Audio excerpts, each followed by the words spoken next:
7 மணிக்கு வீட்டை விட்டு கிளம்பி தாம்பரம் வரதுக்கு வந்து 8:30 ஆயிடுச்சுங்க. ஒரு வழியாக ட்ரெயின் வந்து நின்றுக்கிட்டு இருக்கு. செங்கோட்டை ட்ரெயின். இந்த பெட்டியில் எந்த பெட்டி நம்ம பெட்டி அப்படின்னு கண்டுபிடிச்சி ஒரு வழியாக நம்ம சீட்டை கண்டுபிடிச்சோம். மேலே ஒரு இது அது நல்லதுக்கு தான் ஒரு வழி. அந்த சுடிதார் போட்டு வரது எவ்வளோ சேஃப்டியாக இருக்குது தெரியுமா? அழகாக மேலே ஏறி ஜம்முன்னு படுத்துக்கலாம் அப்படின்னு சொல்லிட்டு புடவை கட்டியிருந்தா அதெல்லாம் சிரமம் தானேங்க. சுடிதார் பற்றி பேசுகிறீங்களா? அதுக்காக சொல்கிறேன். சரி, டிஃபன் கொண்டு வந்திருந்தேன். அதை சாப்பிட்டு முடிச்சாச்சு. சாப்பிட்டு முடிச்சுட்டு பார்த்தா எல்லாம் அவங்கவுங்க சீட்டை பார்த்துட்டு பிளாட்டாக இருக்காங்க. ஒவ்வொரு சீட்டு வந்து காலியாச்சு. டிடிஆர் வந்து டிக்கெட்டை டெக் பண்ணோன்னே அவங்கவுங்க பிளாட் ஆகிட்டாங்க. சரி, சுபாவை என்ன பண்ணுறது? பிளாட் ஆகிட்டேன், படுத்து தூங்கிட்டு காலையில் பார்க்கலாம் அப்படின்னு சொல்லிட்டு நல்லா தூங்கியாச்சு. தூங்கி எந்திரிச்சு ஃப்ரெஷ் ஆகிட்டு தானே காலையில் இறங்கணும்.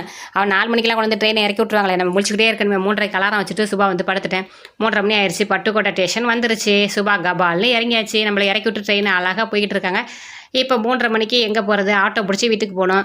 நீ வரியா நான் வரியான்னு ஒரு ஆட்டோவை விசாரிச்சு நான் சென்னையிலேருந்து வரங்களா உங்க கூட கசக்கிட்டாக்க நம்ம இந்த ஊர்லேயே பிறந்து வளர்ந்த நம்ம ஊருக்கு தெரியாதா எவ்வளோ நம்ம வீட்டுக்கு கொடுக்கணும்?